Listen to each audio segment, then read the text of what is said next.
From childhood, Ngozi was trained to buy food, not to cook food. Her mother, Madam Ngozi, was one of those serious market women in Owerri, the type that leaves her home before sunrise and returns after the street lights comes on. She sold everything from food stock to palm oil, and by the time she returned home, energy left for anything that involved a pot or firewood. Cooking, God forbid. Every evening, Mama Ngozi would buy takeaways from one of those market-side restaurants. Rice and stew in nylon, sometimes beans and plantain wrapped inside brown paper, tied with a rubber band that always smelled faintly of kerosene. That was Ngozi's dinner, lunch, and breakfast combined.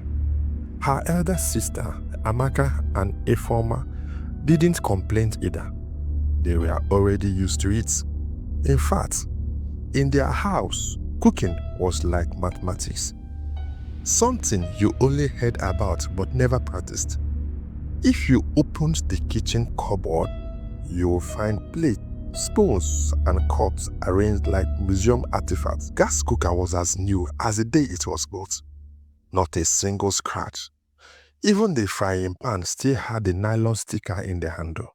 Every morning, their mother would drop nylon packs of food on the table.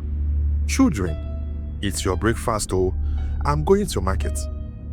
And off you do go, wrapper tight, slippers making that pra sound on the wet compound floor.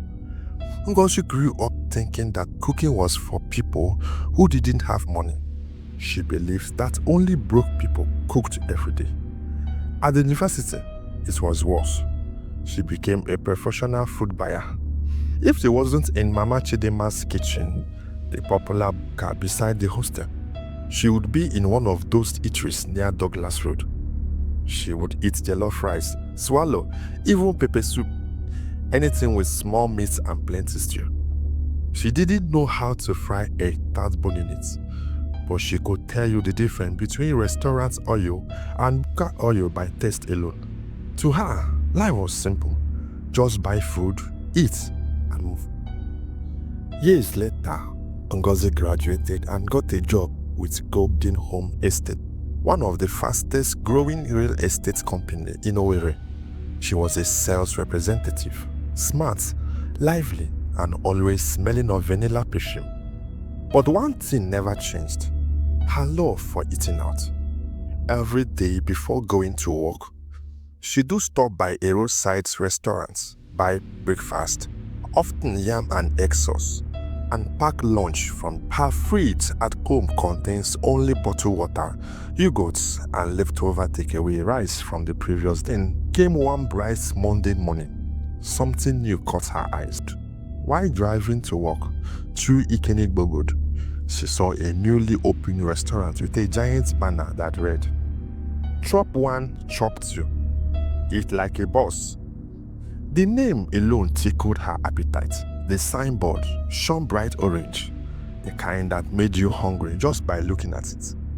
Ngozi slowed down a bit and through the tinted glass. Inside, she saw neat tables, fancy lights, and a uniform waitress smiling at a customer. The aroma that floated out when the door opened almost made her pack immediately, but she was already late for work. Throughout that day, she couldn't focus. She tried to type sales reports, but her mind was at chop one and chop. She imagined steaming plates of jollof rice and a fried stocky, chilled zobo, and that satisfying sound when you break fried plantain with a fork. By 1 p.m., she gave up pretending. "Let me just go for small lunch break," she told herself. When she entered Chop One and Chopped, she nearly clapped for them. The place looked like a mini 5-star restaurant.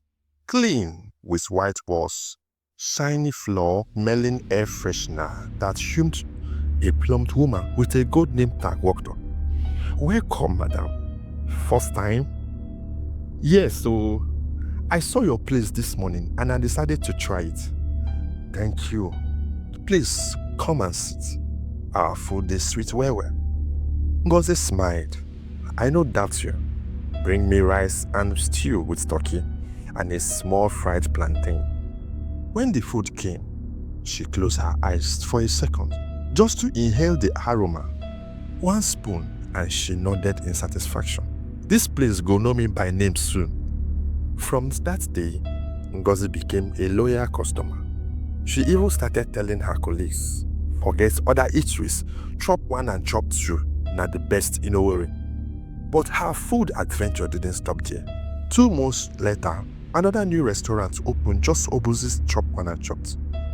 This one was fancier, painted bright yellow and black, with balloons hanging at the entrance and loudspeaker playing Kiss Daniel, Twe Twe.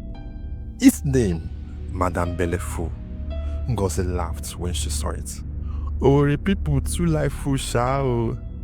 Still, curiosity got the better of her. One Thursday afternoon, she took her colleagues to Chuka. Let's go and check that new place. Madam Belleful, I hear say that pepper soup fit wake dead man. Chuka laughed.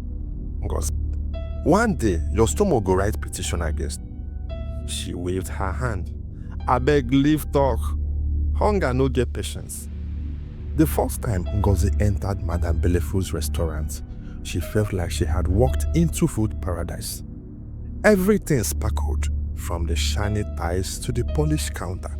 The air smelled of fresh stew and coconut rice. The waitresses wore black uniform with a yellow apron that had Madam Belleful, repeat with love, embroidered in bold letters. Behind the counter stood Madam Belleful herself, a round, cheerful woman with dimple deep enough to hide groundnuts. She greeted everyone loudly, her voice filled with confidence. My customers, una welcome, make una belleful before una comot. Ngozi liked her instantly.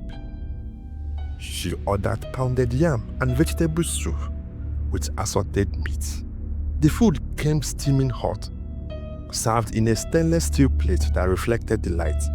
As she dipped her finger into the soup, she smiled. This woman sabi cook. From that day, Madam Belleful's restaurant became her new addiction.